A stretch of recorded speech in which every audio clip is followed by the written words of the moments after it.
సామాన్య పేద ప్రజలు న్యాయ సంబంధమైన సమస్యలతో సతమతమవుతూ ఉంటారు. తమకు జరుగుతున్న అన్యాయాన్ని ఎక్కడికి వెళ్తే వాళ్ళకు న్యాయం జరుగుతుందని తెలిసి కూడా ఎక్కడికి వెళ్తే ఎవరిని సంప్రదిస్తే న్యాయం జరుగుతుందో కూడా తెలియని పరిస్థితి. అలాంటి వారి కోసం న్యాయ సహాయం ఎక్కడ దొరుకుతుంది, ఎవరిని కలిస్తే తమ సమస్యకు పరిష్కారం లభిస్తుందనే విషయాన్ని తెలియపరచడంతో పాటు పలు న్యాయ సంబంధమైన సలహాలు సూచనలు అందించాలన్న మంచి ఉద్దేశంతో బీఆర్కే యాజమాన్యం చక్కటి వేదికను ప్రారంభించింది. అదే బీఆర్కే న్యాయ వేదిక. ఈరోజు ప్రత్యేకమైన అంశంతో పాటు మీకు వ్యక్తిగతమైన ఎటువంటి లీగల్ సమస్యలు ఉన్నా మాతో చెప్పుకొని కావలసిన సలహాలు పొందవచ్చు. బీఆర్కే న్యాయ వేదికకు స్వాగతం. ప్రస్తుతం మనతో స్టూడియోలో ప్రముఖ అడ్వకేట్ మాలతి గారు ఉన్నారు. వారికి స్వాగతం పలుకుదాం. నమస్కారం మేడం. నమస్కారం మేడం. ఇప్పుడు ముందుగా హిందూ వారసత్వ చట్టం ప్రకారం తండ్రి ఆస్తిలో ఆడపిల్లలకు హక్కులు ఉంటాయా? ఉంటాయండి.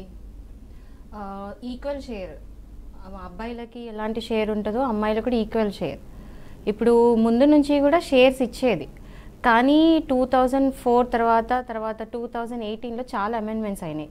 ఒకటి సుప్రీంకోర్టు జడ్జిమెంట్ ఉంది ఆగస్ట్ 11, 2018లో. దానిలో చాలా చేంజెస్ తీసుకొచ్చారు. అది తీసుకొచ్చిన అంటే ముందు చాలా కన్ఫ్యూజన్స్, చాలా క్లారిటీస్ లేకుండేది. ఈ సుప్రీంకోర్టు జడ్జిమెంట్తోని చాలామందికి చాలా క్లారిటీస్ వచ్చాయన్నమాట. ఏది ఎంత వస్తుంది, ఎవరికి వస్తుంది. అండ్ ఆడపిల్లలకి ఈక్వల్ షేర్ ఉంటుందండి. అబ్బాయిలకి ఎంత షేర్ ఉంటుందో అమ్మాయిలకు కూడా ఈక్వల్ షేర్ ఉంటుంది. అంటే ఒకవేళ పెళ్ళైన ఆడపిల్లలకు ఎన్నేళ్ల వరకు తండ్రి ఆస్తిలో హక్కుదారుగా ఉంటారు? దానికి ఏమి ఏజ్ అదేమి ఉండదండి, ఏమి ఉండదు. వాళ్ళు పెళ్ళై ఒక 20-30 ఏళ్ళైనా ఎప్పుడైనా షేర్ 50-60 ఏళ్ల వయసు వచ్చినా కూడా ఎప్పుడైనా షేర్ ఉంటుంది. దానికి ఏం లిమిట్ ఉండదు. అంటే మరి ఇప్పుడు హిందూ వారసత్వ చట్టం ఏం చెప్తున్నాయి అంటే ఆడపిల్లకి తప్పనిసరిగా హక్కులు ఇవ్వాల్సిందే అని చెప్పేసి ఏమైనా ఉంటాయి కదా, ఉంటుందా? ఎందుకంటే ఇప్పుడు ఈవెన్ మన తెలుగు రాష్ట్రాలను చూస్తే కూడా ఆడపిల్లలు పెళ్ళి చేసుకొని వెళ్ళిపోయారు, ఇంకా వాళ్ళకి ఏమి ఇస్తాం మేము అని చెప్పేసి కొడుకులు అంటారు. అంటే అన్నదమ్ములు చెప్తుంటారు, ఈవెన్ వదినలు లేదా మరదళ్ళు వీళ్ళు అసలు రాచి రంపాన పెడతా ఉంటారు. ఈమెకి ఎందుకు ఇవ్వాలని చెప్పేసి కూడా చెప్తా ఉంటారు. సో దాన్ని ఎలా చూడాలి? యూజువల్గా ఎలా ఉంటుందంటే మన హిందూ ఫ్యామిలీస్లో పెళ్లి చేసినప్పుడే కట్నాలు ఇస్తారు. అది లీగల్లీ ఇల్లీగల్ ఎలా అని అనుకోవచ్చు, కానీ కట్నం ఇస్తారు, చాలా ఖర్చు పెడతారు పెళ్ళికి. ఎవరి స్టాండర్డ్ బట్టి వాళ్ళ దాన్ని బట్టి ఖర్చు పెట్టుకుంటూ ఉంటారు. దాన్ని బట్టి కట్నాలు ఇస్తారు. ఆల్రెడీ ఇచ్చాం కదా, మళ్ళీ ప్రాపర్టీస్ ఎందుకు ఇవ్వాలి అని ఉంటుంది. బట్ కొన్ని కేసెస్లో ఏమి పెట్టకుండా పంపించే ఛాన్సెస్ ఉంటున్నాయి. దీని మెయిన్ మోటో ఏంటంటే అబ్బాయిలకి ఎంత షేర్ ఉంటుందో అమ్మాయిలకు కూడా అంత ఈక్వల్ షేర్ ఉండాలి ఫాదర్స్ ప్రాపర్టీలో. సో ఇందులో కూడా ఉంటుందండి, తాతల ఆస్తి ఉంటుంది, తండ్రి ఆస్తి ఉంటుంది. తాతల ఆస్తులు ఏంటంటే దాంట్లో యాన్సిస్టర్ ప్రాపర్టీ అంటారు. దాంట్లో ఏంటంటే మున్మన్వళ్ళు అంటారు, 4th స్టెప్ ఉంటుంది చూడండి, వాళ్ళకి షేర్ ఇవ్వాలి. అదే తండ్రి ఆస్తి అనుకోండి, అంటే తండ్రి తన ఓన్ అక్వైర్డ్ ప్రాపర్టీ తనే సంపాదించుకున్నాడు, అది తన ఇష్టం, ఎవరికైనా ఇవ్వచ్చు. ఇందులో కూడా మళ్ళీ మనం చూసుకోవాల్సింది ఏంటంటే విల్లు చేశారా లేదా. ఒకవేళ ఫాదర్ కనుక విల్ చేశారనుకోండి, క్లియర్గా ఈ ఆస్తి వీళ్ళకింత అని చెప్పి క్లియర్గా వీలునామాలో కనుక పెడితే అది వాళ్ళకే పోతుంది. ఒకవేళ వీలునామా లేనప్పుడు హిందూ సక్సెషన్ యాక్ట్ అనేది పిక్చర్లోకి వస్తుంది. దాన్ని బట్టి షేర్స్ డివిజన్స్ అవన్నీ జరుగుతాయి అన్నమాట. ఓకే. అంటే ఇప్పుడు ఈ ఆస్తి హక్కుల విషయంలో ఇప్పుడు మన దేశంలో చూస్తే దాదాపు 7-8 మతాలు ఉన్నాయి. అంటే ఒక్కొక్క మతానికి ఒక్కొక్క చట్టం ఉందని, అలాగా దాని ప్రకారం కొన్ని అంటే ఇప్పుడు ఆస్తి హక్కుల విషయంలో ప్రత్యేకంగా అంటే క్రిస్టియన్, హిందూ, ముస్లిం, జైన్ అని ఇలాంటి ఏమైనా చట్టాలు ఏమైనా ఉన్నాయా? ఉన్నాయి. ఇప్పుడు క్రిస్టియన్స్కి చూస్తే ఇండియన్ సక్సెషన్ యాక్ట్ 1925 అప్లికేబుల్ ఉంటుందండి. దానికి ఏంటంటే అందులో కూడా సేమ్ ఈక్వల్ షేర్స్ ఉంటుంది. ఇప్పుడు హిందూస్కి అయితే హిందూలాగా పుట్టిన ప్రతి ఒక్కరికి హిందూ సక్సెషన్ యాక్ట్ అనేది అప్లై అవుతుంది. దాంట్లో ఏంటంటే అందులో కూడా ఈక్వల్ షేర్. కానీ ముస్లిమ్స్ వరకు వస్తే వాళ్ళది మొత్తం షియాలా ఉంటుంది, వాళ్ళ సపరేట్ ముస్లిం లా ఉంటుంది. దానికి ఏంటంటే 2:1 రేషియో ఉంటుంది. అంటే కొడుకు కనుక 2 పార్ట్స్ ఇస్తే కూతురికి 1 పార్ట్ ఇస్తారనమాట. అంటే 2:1 రేషియో ఉంటుంది. దాంట్లో కూడా మళ్ళీ వాళ్ళ చట్టాలు బట్టి, అంటే వాళ్ళ లా ప్రకారం, వాళ్ళ యాక్ట్ ప్రకారము దాంట్లో కూడా డివిజన్స్ ఉంటాయండి. ఓకే. మహేందర్ రెడ్డి గారు ఉన్నారు, ఒక కాలర్ ఉన్నారు. మహేందర్ రెడ్డి గారు వనపర్తి నుంచా మాట్లాడేది? అవును సార్, సార్ చెప్పండి సార్. సార్ అదే ముగ్గురు ఆడపిల్లలు ముగ్గురు మగపిల్లలు సార్. ఉమ్. అయితే 40 సంవత్సరాలు అయింది పెళ్లి అయ్యి. ఎవరికండి? ఆల్రెడీగా పాన్ భాగాలు కూడా తెగిపోయినాయి సార్. ఏంటండి? అదే తాతలాస్తి గురించి పాన్ భాగాలు కూడా తెగిపోయినాయి. అన్నదమ్ముల ముగ్గురం, అక్క చెల్లెళ్ళు ముగ్గురు. ఉమ్. అయితే ఆ రోజు వీలునామా రాసిలేరు మా నాయన. ఉమ్. రాసారా రాయలేదా వీలునామా? రాసి ఇవ్వలేదు. రాసి ఇవ్వలేదు. ఓకే. రాసి ఇవ్వలేదు సార్. అయితే ఆల్రెడీగా మా తమ్ముడు మా అన్న అమ్ముకున్నాడు సార్. ఓకే. వాళ్ళు అమ్ముతున్నారు. ఆల్రెడీగా ఒక ముగ్గురు ఆడపిల్లలు సంతకాలు పెట్టింది సార్ వాళ్ళకు. ఓకే. మళ్ళీ ఇప్పుడు మళ్ళీ కావాలని వచ్చింది సార్. అమ్మాయిలా? అమ్మాయిలు సార్. ఒక్కసారి అమ్మాయిలు మాకు అవసరం లేదు అని సంతకం పెడితే వాళ్ళకి ఎట్టి పరిస్థితుల్లో అది వాళ్ళకి ఆస్తి పోవడానికి వీలు లేదు. ఎందుకంటే ఒకరికి పెట్టిండ్రు, ఒకరికేమో ముగ్గురు పెట్టిండ్రు, ఒకరికేమో ఇద్దరు పెట్టిండ్రు సార్. అంటే ఎలా రాసుకున్నారండి వాళ్ళు? పేపర్లో రాసిచ్చి సంతకాలు పెట్టారా? రిజిస్టర్ ఆఫీసులో ఇద్దరు పెట్టిండ్రు అమ్మ మాకు. సరిపోతుందండి. ఒకవేళ వాళ్ళు కనుక మాకు అవసరం లేదు అని చెప్పి హక్కు విడుదల పత్రం అంటారు, అది కనుక ఇచ్చి ఉంటే. ఇద్దరు పెట్టిండ్రు, ఒక ఆమె పెట్టలేదు. అయితే ఇద్దరు పెట్టిన వాళ్ళకి ఆస్తి పోదు, ఎవరైతే పెట్టలేదో ఆమెకి ఆస్తి ఇవ్వాల్సి వస్తుంది అండి. అయితే ఆల్రెడీగా ఏరే వాళ్ళకు మా తమ్మునికి ముగ్గురు పెట్టిండ్రు. ఓకే. దాన్ని బట్టే ఇప్పుడు ఎవరికైతే అమ్మాయిలు ఆస్తి, ఎవరైతే సంతకాలు పెట్టారో వాళ్ళకి ఆస్తి పోదు. క్లియర్గా వినండి. ఎవరైతే సంతకం పెట్టలేదో వాళ్ళకి ఆస్తి ఇవ్వాల్సి ఉంటుంది. మన చట్టం అలా చెప్పిద్ది. అంటే ఇప్పుడు వీళ్ళ తమ్ముడు వాళ్ళ తండ్రి ఆస్తి వాళ్ళ తమ్ముడు తీసుకున్నాడు. తమ్ముడికి ఓకే, ముగ్గురు కలిసి ఓకే చేసేసారు, సంతకాలు పెట్టేశారు. కానీ ఇప్పుడు వీళ్ళ అన్నకి, అంటే ఇప్పుడు మహేందర్ రెడ్డి గారే అనుకుంటాను, సో ఈయనకి మాత్రం ఇద్దరే సంతకాలు పెట్టారు, ఇంకొక వ్యక్తి పెట్టలేదు. అట్లా ఇద్దరికి ముగ్గురికి అట్లా ఉండదండి. ఒకవేళ ముగ్గురు పెట్టి ఉంటారనుకోండి, సపోజ్ ఏ ప్రాపర్టీస్ అయితే వాళ్ళు క్లెయిమ్ చేసుకుంటా వాళ్ళు కనుక సంతకాలు పెట్టారో ఆ ప్రాపర్టీస్ మీద వాళ్ళకి హక్కు ఉండదు. సో అది వాళ్ళ తమ్ముడికి ఇవ్వడము అన్నకి ఇవ్వడం అనేది ఉండదు. ఏ ప్రాపర్టీస్ కనుక వాళ్ళు నాకు అవసరం లేదని ఇచ్చారో అది ఇందులోకి మనం చూసుకోవాల్సి ఉంటుందండి. అండ్ ఇప్పుడు ఒకవేళ మహేందర్ రెడ్డి గారికి ఏం రాలేదు అంటే ఆయన he can claim the property. ఆయన కూడా ప్రాపర్టీ మీద కేసు వేసుకోవచ్చు. ఆయన కూడా ఈక్వల్ హక్కు ఉంది కదా, సో ఆయన కూడా కేసు వేసుకోవచ్చు. రైట్.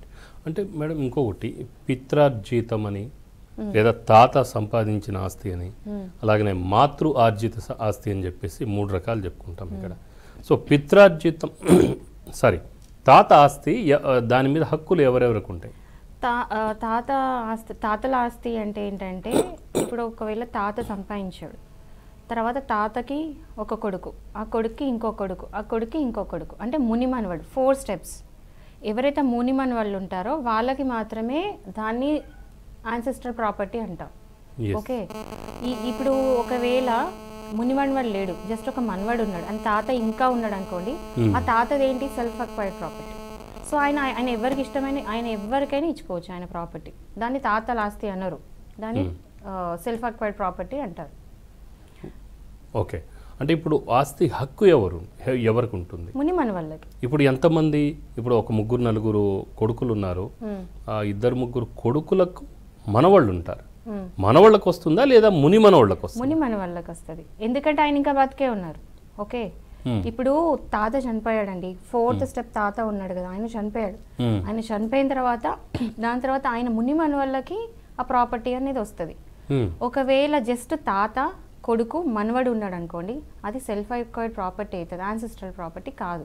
సో దాని మీద క్లెయిమ్ చేసుకోవడానికి ఉండదు. మళ్ళీ ముని మనవడు వచ్చాకే అది యాన్సెస్ట్రల్ ప్రాపర్టీ అని అంటారనమాట. ఓకే. యాన్సెస్టర్ ప్రాపర్టీని మాత్రము ముని మనవడికి వెళ్తుంది. ముని మనవళ్ళకి ఆ స్టేజ్ నుంచి అందరికి షేర్ అయిపోతుంది. ఒకవేళ తాత లేరు, చనిపోయారు అనుకుందాం, సో మనవాళ్ళకు చెందే అవకాశం ఉంటుందా?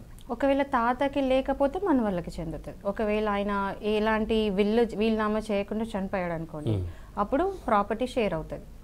ఒకవేళ మీరు చెప్పిన దాని ప్రకారం ఒకవేళ వీలునామా రాసి ఉంటే ముని మన వాళ్ళకి చెందాలని ఆయన రాసి ఉంటాడా? అయితే ఆయన ఇష్టం కదండి. ఇప్పుడు ఒకవేళ వీలునామా రాస్తే మాత్రం వీలునామాలు ఏమేమి ఎవరెవరికి ఇవ్వాలో క్లియర్గా ఉంటుంది. దాన్ని బట్టి వాళ్ళ షేర్స్ వెళ్ళిపోతాయి. ఇది మొత్తం ఈ హిందూ సక్సెషన్ యాక్ట్ ఎప్పుడు అప్లై అవుతుంది అంటే, ఒకవేళ వీలునామా చెయ్యకపోతే, సో దాన్ని బట్టి ఎలా షేర్ చేయాలనేది ఉంటుంది. షేర్స్ కూడా ఎట్లుంటుంది అంటే, ఎలా చేస్తారంటే ఫస్ట్ క్లాస్ హెయిర్స్ అని ఉంటారు. ఫస్ట్ వాళ్ళకి పోతాయి, తర్వాత సెకండ్ క్లాస్ హెయిర్స్ అంటారు, వారసులు వాళ్ళకి పోతుంది. ఇద్దరు లేనప్పుడు యాగ్నేట్స్ కాగ్నేట్స్కి పోతాయి అన్నమాట. ఫస్ట్ క్లాస్ హెయిర్స్ అంటే ఏంటంటే కొడుకులు, కూతుర్లు, వైఫ్, మనవళ్ళు, మనవరాలు, వీళ్ళందరూ వస్తారు. అండ్ సెకండ్ క్లాస్ హెయిర్స్ ఎవరైతే అంటే ఒకవేళ వీళ్ళ ఆబ్సెన్స్ వీళ్ళందరూ ఎవరు లేరు అనుకోండి, అప్పుడు వాళ్ళ బ్రదర్స్కి, సిస్టర్స్కి, వాళ్ళకి పోతుంది. ఒకవేళ ఎవరు లేదనుకోండి యాగ్నేట్స్కి కాగ్నేట్స్కి పోతుంది అనమాట. ఓకే. మాధవరెడ్డి గారు ఒక కాలర్ ఉన్నారు కడప నుంచి. నమస్కారం మాధవరెడ్డి గారు. నమస్తే. నమస్తే సార్. సార్ చెప్పండి సార్, మీ సమస్య ఏంటి? సార్ ఇప్పుడు కూతురుకు ఆస్తులు హక్కు అంటున్నారు. ఆస్తులు హక్కు ఇవ్వడం కరెక్టే. ఒకవేళ ఏదేని పరిస్థితుల్లో కూతురు సంతానం ఉండి అంటే ఒక తండ్రికి అంటే ఆడామగ ఇద్దరు ఉన్నప్పటికీ ఒకవేళ కూతురు చనిపోయింది అనుకోండి, కొడుకులు ఆస్తులు అంటే ఆమె సంతానము ఆస్తులు హక్కు అడిగే హక్కు ఉంటుందా? క్లియర్గా లేదు క్వశ్చన్. క్లియర్ మళ్ళీ ఇంకోసారి చెప్పండి. కూతురు యొక్క సంతానం తల్లి చనిపోయి అంటే ఒక తండ్రికి సంబంధించిన ఒక ఇద్దరు కొడుకులు, ఇద్దరు కూతుర్లు అనుకోండి. అవును. కూతురు ఒకవేళ కూతురు సంతానము కూతురు చనిపోతే ఆయన కూతురు చనిపోతే ఆమె యొక్క సంతానము ఆ తాత యొక్క ఆస్తిలో హక్కు అడిగే అవకాశం ఉంటుందా? అంటే కూతురు తల్లిదండ్రులు కూతురు సంతానం అంటే ఓకే, తండ్రికి కూతురు ఉంటుంది. ఆ కూతురు చనిపోయినాక కూడా వాళ్ళ పిల్లలకి ఆస్తి పోవచ్చా లేదా, అదేనా మీరు అడిగింది? అవును మేడం. పోతుందండి. వాళ్ళ ఒక షేర్ ఆమెకి ఇచ్చే షేర్ వాళ్ళ పిల్లలకి వెళ్ళిపోతుంది. అంటే కొడుకులు పిల్లలతో సమానమే. ఆమె పర్టికులర్ ఆమె షేర్ ఏది ఉంటుందో ఆ పర్టికులర్ షేర్ వాళ్ళ పిల్లల మధ్య డిస్ట్రిబ్యూట్ అవుతుంది. ఓకే. రామ్మూర్తి రెడ్డి గారు మరో కాలర్ ఉన్నారు. రామ్మూర్తి రెడ్డి గారు నమస్కారం. రామ్మూర్తి రెడ్డి గారు ఎక్కడి నుంచి కాల్ చేస్తున్నారు? సార్ నమస్తే సార్, మేము తిరుపతి నుంచి ఫోన్ చేస్తున్నాము. తిరుపతి నుంచే సార్, చెప్పండి సార్. తిరుపతి నుంచి చెప్పండి సార్. మా అమ్మాయికి 1 month అయింది మ్యారేజ్ అయ్యి. ఆ అమ్మాయికి ఒక 2 సైట్లు రాద్దాం అనుకున్నాను. అది ఎట్లా అమ్మాయికి చెందేటట్టుగా అది చెప్పండి సార్. ఏం రాసిద్దామని? ప్రాపర్టీయా? ప్రాపర్టీ 2 సైట్లు రాసి ఇవ్వాలి. అమ్మాయికి 1 month అయింది మ్యారేజ్ అయ్యి. ఓకే. చేద్దాము అని అంటే సార్ మీరు గిఫ్ట్ డీడ్ ఇవ్వచ్చండి. ఒకటి ఫస్ట్ ఆప్షన్ గిఫ్ట్ డీడ్ ఇవ్వచ్చు, ఆర్ ఎల్స్ వీల్నామా రాయొచ్చు. మీరు ఏ ప్రాపర్టీస్ అయితే ఇవ్వాలనుకుంటున్నారో ఒక అడ్వకేట్ని కలిసి ఆ ప్రాపర్టీస్ మొత్తం అందులో మెన్షన్ చేయించి వీల్నామా రాసి ఆమెకి ఇచ్చేయండి. అండ్ ఒకటేంటంటే ఆ వీల్నామా ఖచ్చితంగా రిజిస్ట్రేషన్ చేపియాలి. ఓకే, ఏదైతే వీల్నామా మీరు చేసిస్తారో మీ పాప పేరు మీద అది రిజిస్ట్రేషన్ చేయించుకోండి, అప్పుడే ఆ వీల్నామాకి వాల్యూ ఉంటుంది. Or else gift deed direct చేయొచ్చు. ఓకే. కస్తూరి విజయవాడ నుంచి కస్తూరి గారు. సో నమస్కారం కస్తూరి గారు. నమస్కారం అండి. చెప్పండి మీ సమస్య ఏంటండి? అది మా నాన్నగారు 2019లో చనిపోయారండి. ఎప్పుడండి? 2019. అయితే మా నాన్నగారు వీలునామా రాయలేదు. అయినా మా తమ్ముళ్ళు నాకు ఇవ్వకుండా వాళ్ళే పనిచేస్తున్నారు. నేను అడిగితే నీకు ఇచ్చేది లేదు అని అంటున్నారు. మీకు ఎందుకు ఇవ్వమంటున్నారు? ఎందుకంటే పెళ్ళప్పుడు ఇచ్చేసాము అని అంటున్నారు. ఓకే. మీరు వెళ్ళి అంటే వాళ్ళకి ఇష్టమైన పెళ్లి ఇష్టమే సార్, మా నాన్నగారు చేసిన పెళ్లి. ఓకే. ఎలా చేసినా పెళ్ళి ఆమెకి రావాల్సిన ఆస్తి ఆమెకి ఇవ్వాల్సిందే. మీరు వెళ్ళి కేసు వేయచ్చండి. ఓకే. మీరు మీ జ్యూరిస్డిక్షన్ చూసుకొని మీ కోర్టు మీరు ఉండే ఏరియా బట్టి ప్రాపర్టీస్ ఉండే ఏరియా బట్టి వెళ్ళి జ్యూరిస్డిక్షన్ చూసుకొని ఆ కోర్టులో కేసు వేయండి. షేర్ కోసం ఒక అడ్వకేట్ని కలిసి షేర్ కోసం కేసు వేయండి. మీకు వస్తుందండి ఆ ప్రాపర్టీ. ఓకే. కస్తూరి గారు, మీ సమీపంలో ఒక లాయర్ని మీరు చూసుకొని తప్పనిసరిగా వారిని సంప్రదించండి ఏ విధంగా ప్రొసీడ్ కావాలనేది. లేదు అంటే మీరు సమీపంలో మీ కోర్టు ఉంటే ఆ కోర్టు దగ్గరికి వెళ్ళినప్పుడు కూడా మీకు లీగల్ ఎయిడ్ ఫ్రీగా కూడా దొరికే అవకాశం ఉంటుంది. ఒకవేళ మీరు కొంత ఖర్చు పెట్టుకోగలుగుతామని అంటే ప్రైవేట్ లాయర్స్ కూడా ఉంటారు, వాళ్ళని కలిసి మీరు ముందుకు సాగవచ్చు. ఓకే. మరో కాలర్ ఉన్నారండి, నరసింహ కర్నూలు నుంచి. నరసింహ గారు నమస్కారం సార్. నమస్తే. నమస్తే సార్. సార్ చెప్పండి సార్, మీ సమస్య ఏంటండి? ఏం లేదు సార్, ఇప్పుడు మేము కింద కోర్టులో మాకు కేసు డిస్మిస్ అయింది సార్. ఏం కేసు అండి అది? హలో, కేసు ఏంటండి? ఏ కేసు అండి? Partition case madam. Partition case. Partition case. Yes madam, actual గా మా భార్య కేసు ఇచ్చింది. యాక్చువల్ గా యాన్సిస్టర్ ప్రాపర్టీ అనమాట. అయితే మేము కింద కోర్టున కొన్ని డాక్యుమెంట్స్ సబ్మిట్ చేయలేదు మేడం. ఓకే ఇప్పుడు మేము హైకోర్టులో 2018లో అప్పీల్ చేసినాము. ఓకే అక్కడ పెండింగ్ ఉంది మేడం. ఇప్పుడు మేము దానికి సంబంధించిన డాక్యుమెంట్లు ఫ్రెష్ గా సబ్మిట్ చేయడానికి అవకాశం ఉంటుందా? ఉంటుందండి, మా ఉంటుందండి, వెయ్యండి. మీ అడ్వకేట్ని కలిసి ప్రొసీజర్ కనుక్కొని వెయ్యండి, ఉంటుంది, మీకు ఛాన్స్ ఉంటుంది. మీకు కానీ ఆ డాక్యుమెంట్స్ ఎప్పటివి? ఏ డాక్యుమెంట్స్ ఎక్స్ట్రా వేస్తున్నారు మీరు? ఏ డాక్యుమెంట్? ఇంకొక విషయం కూడా అంటే ఎక్స్ట్రా మీనింగ్ ఇంత ముందు కింద కోర్టున ఆర్ఓఆర్ కానీ ఈ అలంకరణ వేయలేదు మేడం. ఆర్ఓఆర్ ప్రొసీడింగ్స్ అవన్నీ వేయలేదా? ఆ కింద కోర్టు ఎందుకంటే షీఈ్ ఇల్లటరీస్ అనమాట. ఓకే ఓకే వేయొచ్చండి, కాబట్టి చెప్పండి. మీరు అప్పీల్లో వేయొచ్చు.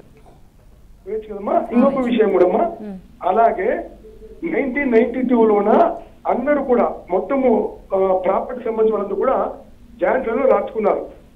జాయింట్ అమ్మా జాయింట్ ఫ్యామిలీ రాసుకున్నారమ్మా మేడం. ఓకే దాన్ని ఇప్పుడు మాకు కింద కోర్టులో వేయలేదు. ఇప్పుడు దాన్ని కింద కోర్టులోన జాయింట్ ఫ్యామిలీని ఇంతకుముందు రాసుకున్నారు 92లో ఓకే జాయింట్ ఫ్యామిలీని. అయితే అప్పుడు దొరకలేదు కాబట్టి మేము ఇప్పుడు వేయొచ్చా? ఎస్ ఏ దొరకలేదు అంటున్నారు? అంటే అప్పట్లో కొన్ని ఎవిడెన్స్ ఏదైతే ఉన్నా అవి దొరకలేదన్నారు. వేయొచ్చు. లోవర్ కోర్టులో వేయొచ్చు అంటున్నారా? లోవర్ కోర్టులోనా? హైకోర్టుకి వెళ్ళారు. ఓకే అంతే కదండి నరసింహ గారు, హైకోర్టు వెళ్ళారు మీరు, లేదా హైయర్ కోర్టుకు వెళ్ళాము, ఇప్పుడు వేసుకోవచ్చా అంటున్నాను. అంటే లోయర్ కోర్టుకు వెళ్ళినప్పుడు వాళ్ళ దగ్గర ఎవిడెన్స్ ఏం దొరకలేదు, ఇప్పుడు దొరికింది కాబట్టి ఇప్పుడు హైకోర్టు కానీ లేదా హైయర్ కోర్టుకి ఎక్కడికి వెళ్ళినా కూడా డిస్ట్రిక్ట్ సెషన్స్ కోర్టు కానీ వెళ్ళినప్పుడు వేసుకోవచ్చు. ఓకే. సో మరో కాలర్ ఉన్నారని గూడూరు నుంచి కుమారి గారు. నమస్కారం కుమారి గారు. నమస్తే సార్. అమ్మా చెప్పండి.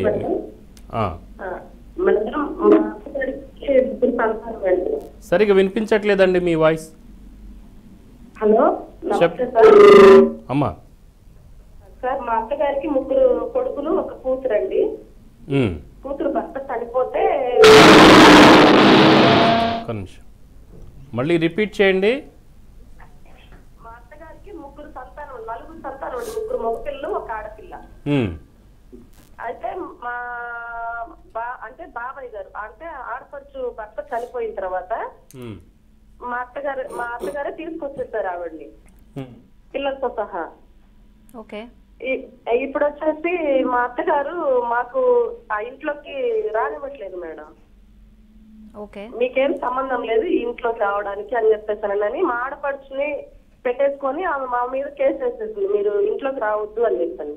ఆస్తి ఎవరిదండి? అది మా మామగారి పేరు మీద ఉంది మేడం. అదే అంటే ఎట్లా, అది యాన్సిస్ట్రల్ ప్రాపర్టీనా సెల్ఫ్ అక్వైర్డ్ ప్రాపర్టీయా? రిజిస్టర్డ్ ప్రాపర్టీనే 2.5 ఉంది. అలా కాదండి, ఇప్పుడు మీ వారు సంపాదించిందా లేదా మీ మామగారు సంపాదించిన ఆస్తి? అది మామగారిది. మీ మామగారికి ఎలా వచ్చింది ఆస్తి? అంటే తను ఓన్గా కొన్నారు. ఓన్గా కొన్నారా? అవును మేడం. అప్పుడు అది యాన్సిస్ట్రల్ ప్రాపర్టీ కాదు, సెల్ఫ్ అక్వైర్డ్ ప్రాపర్టీ కాబట్టి వాళ్ళ హస్బెండ్ తనకు వచ్చింది కాబట్టి తను బ్రతుకున్నప్పుడు తన ఆస్తి ఎవరికైనా ఇచ్చుకోవచ్చండి. అంటే ఇప్పుడు మమ్మల్ని ఇంటికి రానివ్వట్లేదు మేడం, ఇంటికి పెద్ద కొడుకు. ఓకే. కానీ మమ్మల్ని మీకు ఈ ఆస్తిలో ఏం హక్కు లేదు అని చెప్పేసి మమ్మల్ని రానివ్వట్లేదు అట్లా ఇంట్లో. అంటే ఇప్పుడు అది ఆమె ఆస్తి కాబట్టి ఆమె ఆస్తితో ఏమైనా చేయొచ్చండి. ప్రాపర్టీ మొత్తం మామగారి పేరు మీద ఉంది మేడం. మామగారు ఏమన్నా రాశారా వీలునామా? ఏమి రాయలేదు మేడం. ఓకే. ఒకవేళ రాయలేదు, తనైతే రాసింది ప్రాపర్టీ వాళ్ళకి మాత్రమే చెల్లుతుంది అనేది. ఓకే. ఇప్పుడు వీలునామా లేదు, అతని నుంచి ఈమెకి ప్రాపర్టీ ట్రాన్స్ఫర్ అయిందా? ఏం కాలేదు మేడం. ఎవరి పేరు మీద ఉంది ఇంకా ఆస్తులు మొత్తం? మామయ్య గారి పేరు మీదే ఉంది. ఓకే. మీకు పిల్లలు ఎంతమంది ఉన్నారు? అంటే మీరు డిస్ట్రిబ్యూషన్ ఎంతమందికి కావాలి? ఇప్పుడు అబ్బాయిలు ఎంతమంది? ముగ్గురు కొడుకులు మేడం. ముగ్గురు మగపిల్లలు 1 ఆడపిల్ల. ఆడపిల్ల అయితే భర్త చనిపోయిన తర్వాత అనుకుంటా వాళ్ళ పిల్లలతో వాళ్ళ తల్లి దగ్గరకు వచ్చేసి ఉంటుందామా. ఓకే. సో ఇప్పుడు ఆస్తి అంతా కూడా వాళ్ళ కూతురికి అని చెప్పేసి చెప్తుంది. మీరు ఒక అడ్వకేట్ని కలిసి కేసు వేయొచ్చండి, కేసు వేయొచ్చండి. ఎందుకంటే ఇంకా మీ మామగారి పేరు మీద ఉంది కాబట్టి వేయండి. రెండోదండి, కుమారి గారు, ఏదైనా సరే కుటుంబంలో కొన్ని ఒడిదొడుకులు ఉంటాయి. ఈ ప్రేమ దేన్నైనా సరే జయిస్తుంది. కాబట్టి కొన్నిసార్లు కుటుంబాల్లో చిన్న వివక్ష ఏమైనా వచ్చినా దాన్ని తగ్గించుకోవాలి. పెద్దల్ని గౌరవించడం అనేది మనం తప్పనిసరిగా ప్రతి ఒక్కరూ చేయాలి. కుటుంబ సభ్యుల్లో కుటుంబాల్లో అయితే ఇలాంటి ఎక్కడో చోట పొరపక్షాలు వచ్చినప్పుడు కూడా వాటిని జయించాలి, కలిసిమెలిసి ఉండాలి, ప్రేమించాలి. ఒకరికి బాధగా ఉన్నప్పుడు పలకరించే విధంగా, ఒకరి హెల్త్ బాగోగులు కూడా మనం చూసుకునే విధంగా, ఈ విధంగా మనం ప్రేమ కలిగి ఉంటే ప్రేమతో ఏదైనా సాధించవచ్చండి. ఆ విధంగా ప్రయత్నం చేయండి. సారీ ఈ మాట మీకు అడ్వైస్ చేస్తున్నందుకు. యాక్చువల్లీ కేసెస్ అంటే ఇప్పుడు ఎప్పుడైతే ఈక్వల్ షేర్ అది ఇది ఉమెన్కి అంటున్నారు కదా, అమ్మాయిల కూతుర్లకు సేమ్. యాజ్ పర్ సర్వే ఏంటంటే చాలా మధ్యలో డిస్టర్బెన్సెస్ వస్తున్నాయి, ఫ్యామిలీ మధ్యలో డిస్టర్బెన్సెస్. అంటే అప్పటిదాకా ప్రేమగా మంచిగా కలిసి ఉన్న వాళ్ళ ఫ్యామిలీస్లో కూడా ఈ పార్టీషన్ సూట్స్ అంటూ మొత్తం గొడవలు ఇలా చాలా దూరం అవుతా ఉన్నాయి. కొన్ని వస్తున్నాయి. ఏంటంటే ఆడపిల్ల ఆస్తి హక్కు, తండ్రి దగ్గర ఆస్తి హక్కుని అడుగుతున్నప్పుడు కూడా ఏమని ఇంకొక వాదన వస్తుందనంటే తల్లిదండ్రుల అప్పుల్లో కూడా భాగస్వామి కావాలని చెప్పేసి అంటున్నారు. ఈ విధంగా తప్పనిసరిగా ప్రతి ఒక్కరూ అడిగే ప్రశ్న ఇది. అది తప్పనిసరిగా భాగస్వామ్యం కావాల్సిన అవసరం ఉంది. ఒకవేళ ఆమె దగ్గర లేకపోతే ఏం చేయలేం. కానీ అది ఎప్పుడైతే తల్లిదండ్రుల ఆస్తి మీద హక్కుదారుగా నాకు కూడా హక్కు ఉంది అని ఆడపిల్ల అంటుందో ఆ సమయంలో తప్పనిసరిగా ఒక స్టెప్ కూడా తీసుకోవాలి. అప్పులు తీర్చడానికి కానీ లేదా వాళ్ళ వ్యాధి బాధల్లో సపోర్ట్ చేయడానికి కూతురుగా ముందుకు రావాల్సిన అవసరం ఉంది. ఒకరికొకరు కోఆపరేటివ్ ఉంటే బెటర్ కదా, ప్రతి ఒక్కరు కోర్టుకి ఎక్కే. చిన్న బ్రేక్ తీసుకుందాం. బ్రేక్ తర్వాత రాఘవరెడ్డి గారు పెద్దపల్లి నుంచి లైన్లో ఉన్నారు. ఇంకా కొంతమంది కాలర్స్ లైన్లో ఉన్నారు. ఒక కాలర్ ఉన్నారు, శ్రీనివాస్, ఉక్కు నగరం నుంచి, విశాఖపట్నం నుంచి. శ్రీనివాస్ గారు నమస్కారం సార్. సార్ మా నాన్నగారు చనిపోయి 4 నెలలు చనిపోయారండి. మా నాన్నగారు చనిపోయి 4 నెలలు చనిపోయారు సార్. సార్ చెప్పండి. 4 నెలలు చనిపోయారు. ముందే వీలునామా నాకు రాశారు. మా అక్క చెల్లెలు మధ్యన ఆల్రెడీ వాళ్ళకి తెలియదు వీలునామా రాసినట్టు, రిజిస్టర్ వీలునామా కాదు. మా మదర్ ఈ మధ్యన ఆల్రెడీ పెట్టారు, వాళ్ళు ఇచ్చేస్తున్నారంట ఆవిడని. ఏంటండి? మా మదర్ ఈ మధ్యన మాకు గొడవ చేస్తున్నారు ఆడపిల్లలని, వాళ్ళకి తెలియదు వీలునామా రాసినట్టు. మా అమ్మగారికి చెందుతుందా నాకు చెందుతుందా? అమ్మగారికి చెందుతుందా నాకు చెందుతుందా? వీలునామాలు ఏది ఉంటే ఎవరికి ఉంటే వాళ్ళకే చెందుతుందండి. వీలునామాలు ఏం రాసింది? వీలునామాలని అందరికి అన్ని చేసినట్టు నాకు సదానంతరం నాకు ఆస్తి రాసినట్టు రాశారండి. ఓకే అండి. ఒకవేళ వీలునామా మీకు మీ పేరు మీద ఉంటే మీకే చెందుతుందండి. అది కానీ ఇది రిజిస్టర్డ్ వీలునామా కాదు. రిజిస్టర్డ్ కాదా అది? అది అన్రిజిస్టర్డ్ వీలునామా అండి. రిజిస్ట్రేషన్ అవ్వలేదండి. ఇప్పుడు ఆ వీలునామా ఎక్కడన్నా ఏదైనా కోర్టులో కానీ ఎక్కడ కానీ రికార్డ్స్లో ఉందా? వేరే ఏదైనా కేసులో కానీ ఎక్కడైనా, అంటే పబ్లిక్ డాక్యుమెంట్ లాగా ఎక్కడైనా ఉందా? వేరే ఎక్కడైనా కోర్టులో వేయడం కానీ ఎక్కడైనా వేయడం అది ఉందా? ఓన్లీ మీ ఇంట్లోనే ఉందా అది?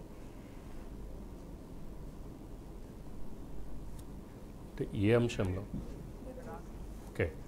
సో మొత్తానికి అయితే ఇది యాక్చువల్లీ ఏంటంటే 2018లో ఆగస్ట్ 11 సుప్రీంకోర్టు జడ్జ్మెంట్ అండి, విచ్ క్లియర్లీ సేస్ దాట్ వీలునామా రిజిస్టర్ అయి ఉండాలి అని చెప్పేసి. ఒకవేళ రిజిస్టర్ కాకపోతే ఇంకో ఎగ్జామ్షన్ ఏంటంటే అట్లీస్ట్ కోర్ట్ రికార్డ్స్ ఉంటుంది కదా, అంటే వేరే ఏదో కేసులో కానీ ఏదో కేసులో మనం ఎగ్జిబిట్ లాగా వేస్తాం కదా, అట్లీస్ట్ అట్లా వేసి ఉన్నా కూడా ఆన్ రికార్డ్స్ ఉంటే కనుక అది కూడా చెల్లుబాటు అవుతుంది.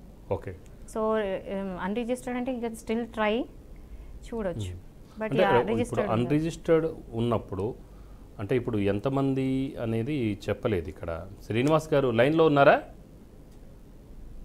సరే, శ్రీనివాస్ గారు ఎంతమంది ఉన్నారనేది చెప్పలేదు. ఆడపిల్లలు ఉన్నారని ఆయన ఏం చెప్పారంటే ఆస్తి అంతా ఆయన పేరు మీద వాళ్ళ నాన్నగారు రాసి అది అన్రిజిస్టర్డ్.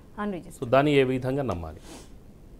రిజిస్టర్డ్ అయి ఉండాలండి. రిజిస్టర్డ్ అయి వీల్నామా ఉండాలి. రిజిస్టర్డ్ అయి ఉంటుంది. ఒకవేళ ఇంకేదైనా కోర్టు యాక్చువల్లీ కేసులో వీల్నామా అన్రిజిస్టర్డ్ కూడా కోర్టు తీసుకుంటుంది.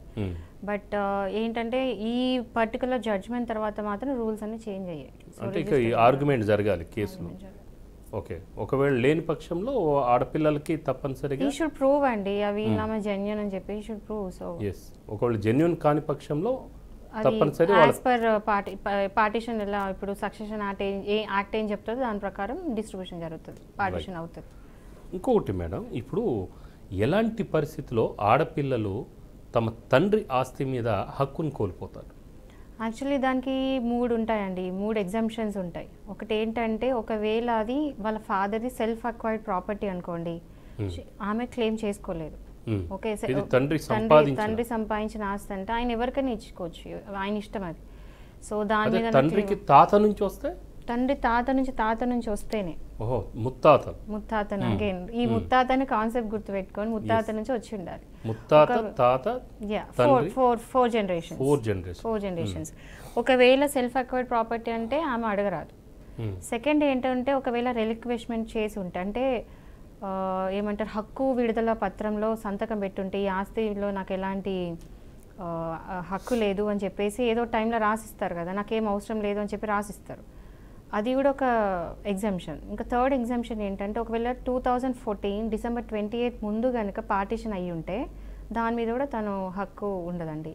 ఆఫ్టర్ డిసెంబర్ 28 2004 తర్వాత అయిన పార్టీషన్ ప్రాపర్టీస్ మీదనే తనకి హక్కు ఉంటుంది.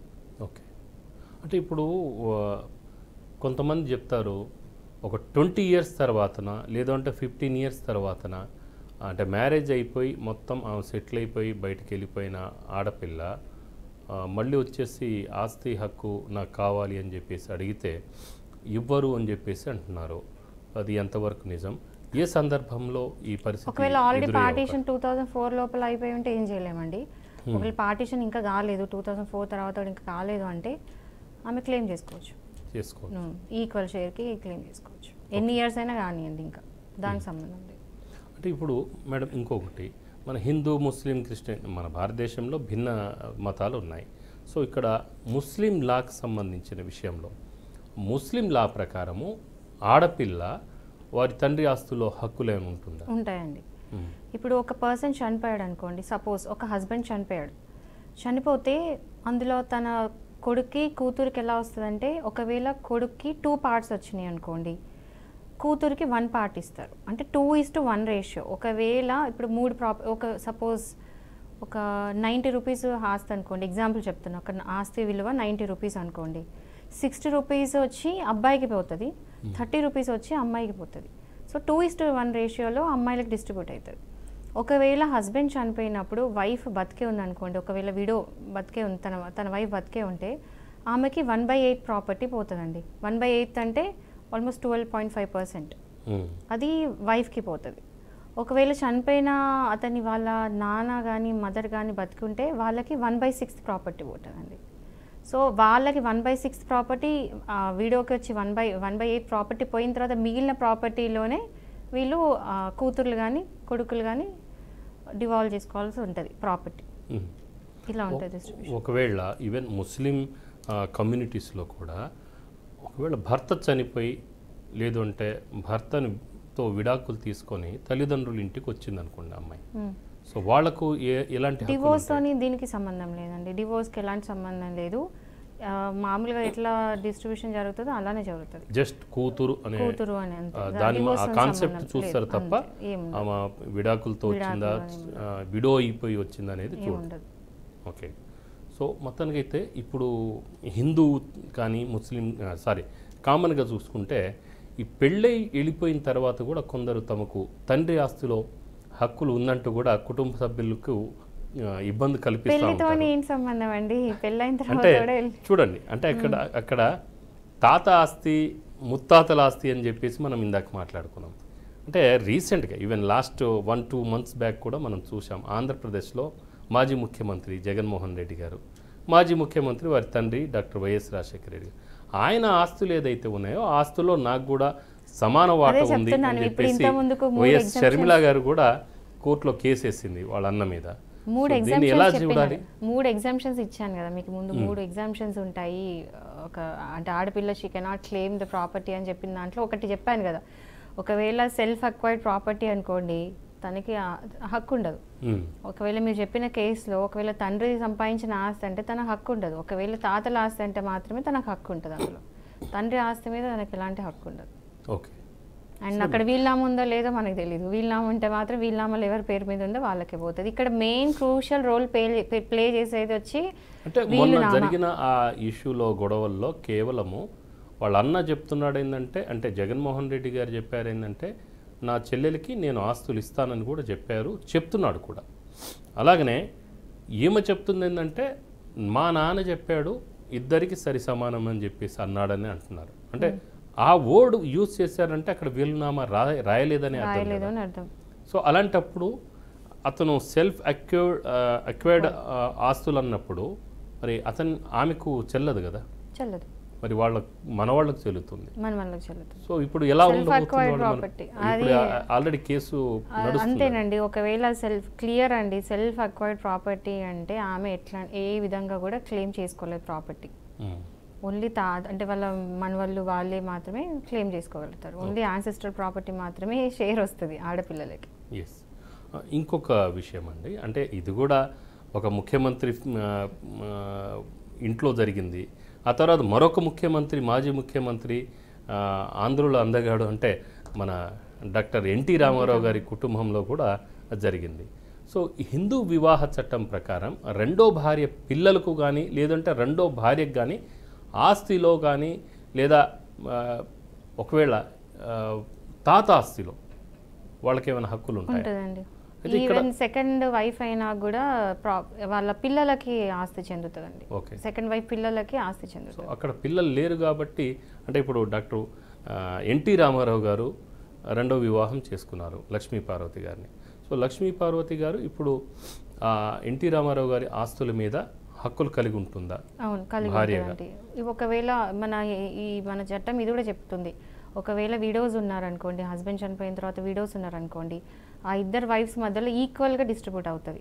ఒకవేళ అది 20 రూపీస్ అనుకోండి, 10 అలా షేర్ పోతుంది. ఆ తర్వాత మిగతా వాళ్ళు పంచుకోవచ్చు, పార్టిషన్ అట్లా అవుతుంది. Okay okay. మరొక కాలర్ ఉన్నారని హైదరాబాద్ నుంచి అడివయ్య. నమస్కారం అడివయ్య గారు. హలో సార్, మీ పేరు ఒకసారి పలుకుతారా? అది మా భార్య వాళ్ళ అన్నలు వాళ్ళ తండ్రి ఆస్తుంది సార్. మీ పేరేంటండి? అడివయ్యానా? అడివయ్య. ఏ ఊరండి మీది? ఇక్కడ హైదరాబాద్ సార్. ఓకే. నగరంలో ఉన్నారు. ఇద్దరు అన్నదమ్ములు, ఇద్దరు అక్క చెల్లెళ్ళు. మా భార్య మూడో ఆమె, ఇంకో చిన్న ఆమె కూడా ఉంటుంది. మేము వాళ్ళ తాత ఆస్తులు ఉన్నాయి అనమాట, పొలాల కింద. అడిగితే మీకేం లేదని చెప్తున్నారు మా భార్య. అట్లా ఆల్రెడీ పని చేసుకున్నారా వాళ్ళు? చేస్తున్నారు. అంటే వాళ్ళ నాయన చనిపోయిన వాళ్ళ అమ్మ ఉన్నది, ఇద్దరు అన్నలు. వాళ్ళ ఆస్తులు పని చేసుకున్నారా? పంచుకోలేదు. పంచుకున్నప్పుడు మీ ఆవిడ కేసు పెట్టొచ్చండి. అదే ఆమె ఎన్నిసార్లు పోయి అన్నయ్య నాకేం లేదు అది అని అడిగితే ఇస్తలేదు.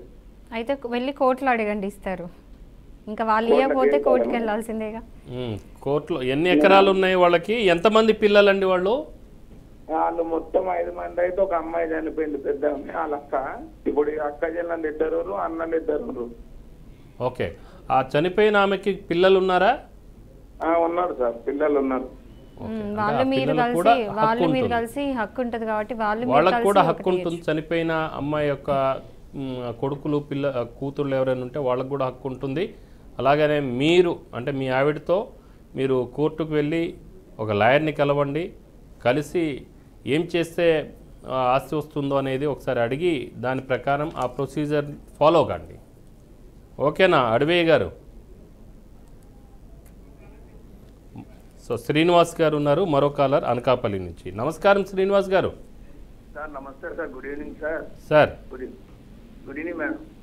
Good evening. చెప్పండి సార్. సార్ నా ప్రాబ్లం ఏంటంటే సార్, మా తాతయ్య గారు మా తాతగారు ఎర్రజెడ్డి చిన్నబాబు జీవీఎంసీ ఎంప్లాయ్ అండి. జీవీఎంసీలో ఎంప్లాయ్గా పనిచేసి రిటైర్ అయిపోయి చనిపోయారండి. ఓకే, మీ తాతయ్య గారు? మా తాతయ్య గారు అండి. అతనికి భార్య పిల్లలు లేరండి. అతను మెంటల్ అంటే వయసులో ఉన్నప్పుడే మేడం నుంచి పడిపోయిన వల్ల, ఉద్యోగం ఉంటున్నప్పుడే మేడం నుంచి పడిపోయిన వల్ల మైండ్ అప్సెట్. మీ తాతయ్య గారు అంటే మీ నాన్నగారి తమ్ముడా అన్ననా? మా నాన్నగారు చిన్నానండి. మీ నాన్నగారి చిన్నాన్న. ఓకే, అవునండి. మా నాన్నగారు కానీ నేను కానీ దత్తత తీసుకున్నట్టు సర్టిఫికేట్ లేదు సార్. ఓకే, ఆయనకు ఆస్తులు ఉన్నాయి? ఆస్తులే లేవండి. దానకర్మ చేసిన డబ్బులు గవర్నమెంట్ ఎంప్లాయీకి దానకర్మ డబ్బులు 25,000 ఇస్తారండి. ఆ 25,000 plus government bank, state bank లో ఒక 19,000 పెన్షన్, తర్వాత ఈ ఇంక్రిమెంట్ డబ్బులు అనేది రావాలి సార్. ఇయ్యాలి బిల్లు. ఆ డబ్బుల కోసం వెళ్తే అప్లికేషన్ పెట్టి ఎన్నోసార్లు విఆర్ఓ ఇదంతా రికమెండేషన్ చేసిన, ఎంఆర్ఓ ప్రూఫ్ చూపించినా ఇవ్వట్లేదు సార్ సర్టిఫికేట్. మీరు మా నాన్నకి అన్నతమ్ములు, మా తాతకి అన్నతమ్ములు పిల్లలు వీళ్ళందరూ స్కూటీ సంతకం పెట్టినా, లెటర్ మీద 70 సంతకాలు పెట్టినా కూడా మనకి రెస్పాన్సిబుల్ ఇవ్వట్లేదండి. ఎవరు ఇవ్వట్లేదండి మీకు? MRO madam, MRO. మీకు లీగల్ హెయిర్ సర్టిఫికేట్ ఉందా? నాకి మా నాన్నగారు మొన్న లేటెస్ట్ గా మా నాన్నకి మా తాతకి చనిపోవడానికి నెలలే కారణం మేడం. ఓకే, కాదండి, ఇప్పుడు ఎవరైతే డబ్బులు కావాలని అడుగుతున్నారో వాళ్ళకి లీగల్ హెయిర్ సర్టిఫికేట్ ఉందా? ఒక్కరు కూడా లేరు మేడం. కోడలతో పాటు, పిల్లలతో పాటు, మనవరాలతో పాటు మా తాతల అన్నతమ్ములు ఎంతమంది అంతమంది. కాదండి, ఆ డబ్బులు మీరు క్లెయిమ్ చేసుకోవాలంటే మీరు ఒక లీగల్ హెయిర్ సర్టిఫికేట్ తీసుకోవాల్సి ఉంటుంది. అవును మేడం, లీగల్ సర్టిఫికేట్ కోసం ఎంఆర్ఎఫ్కి వెళ్ళాం మేడం. కోర్టు నుండి తీసుకోవాలి. ఇది లీగల్ హెయిర్ సర్టిఫికేట్ కోర్టు నుండి తీసుకోండి. కోర్టుకు వెళ్ళండి, లేదంటే మీకు తెలిసిన దగ్గరలో లాయర్స్ ఎవరైనా ఉంటే వాళ్ళని కలిసి ఈ సమస్య చెప్పండి.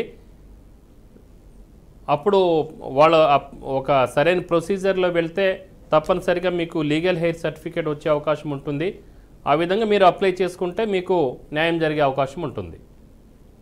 ఓకేనా? మరో కాలర్ ఉన్నారని శివలావణ్య గారు కడప నుంచి. నమస్కారం శివలావణ్య గారు. నమస్కారం అండి. చెప్పండి అమ్మా. సార్, మా హస్బెండ్ డైవర్స్ సరిగా వినిపించట్లేదు మీ వాయిస్ అమ్మా. సార్, మా నాకు నిన్న విడాకులు కావాలని కోర్టుకు వేశానండి. మీరు కోర్టుకు పెట్టారా? లేదండి, నాకు విడాకులు ఏమొద్దు, నా భర్తనే కావాలి అని నేను. మీ భర్త కేసు పెట్టారా విడాకులు కావాలని? కేసు ఏం పెట్టలేదు, నేరుగా నోటీస్ పంపించాను. విడాకులు ఇస్తానని చెప్పేసి నోటీసులు పంపించారు మీకు? ఏం సార్? మీ భర్త నోటీస్ పంపించాడా? పంపించాడండి. విడాకులు కావాలని నోటీస్ పంపించారు మీకు? అవును మేడం. ఓకే, ఆయనకు గవర్నమెంట్ ఎంప్లాయ్ నన్ను అదనపు కట్నం తమ్ముని వేధిస్తా అంటే నేను అత్త మామల వేధింపులు తట్టుకోలేక పుట్టింటికి వచ్చాను. Okay okay.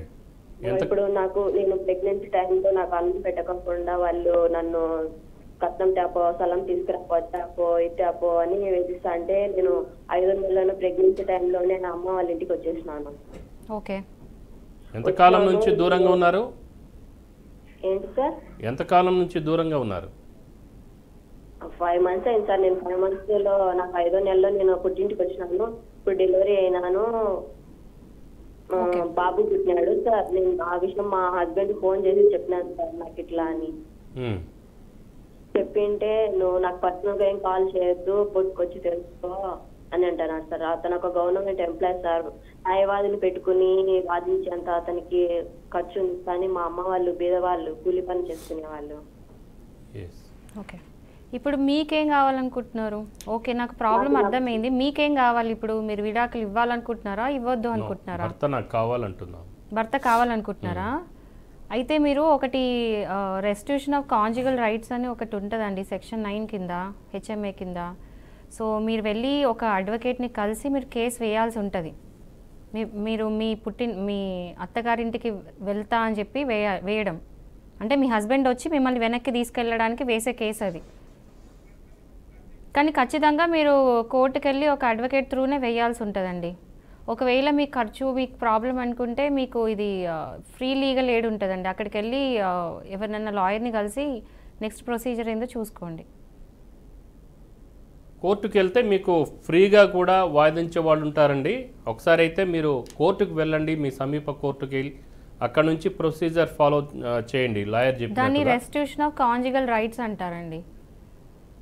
ఓకే, మరో కాలర్ ఉన్నారండి, పరమేశ్వర్ గారు శంకర్పల్లి నుంచి. నమస్కారం పరమేశ్వర్ గారు, చెప్పండి సార్. మేడం నమస్తే మేడం. నమస్తే మేడం ఆల్రెడీ ఆడవిల్ల కేసు వేసాం మేడం మేము. ఏం కేసు అండి? ఆడవిల్ల కేసు మేడం. ఆడపిల్ల ఆడపిల్ల అంటే తండ్రి ఆస్తు బిడ్డకి చెందుతుంది కదా సార్. అయితే మేము ఆల్రెడీ వాళ్ళు ఫోర్జర్ చేసి ల్యాండ్ అమ్మేసి సార్ వాళ్ళు. ఎవరు? తల్లిదండ్రులు ఏం చేసినట్టే చెప్పకుండా ల్యాండ్ అమ్మేసారు. వీళ్ళకి ఒక వాటా ఇస్తలేరు అక్కడ.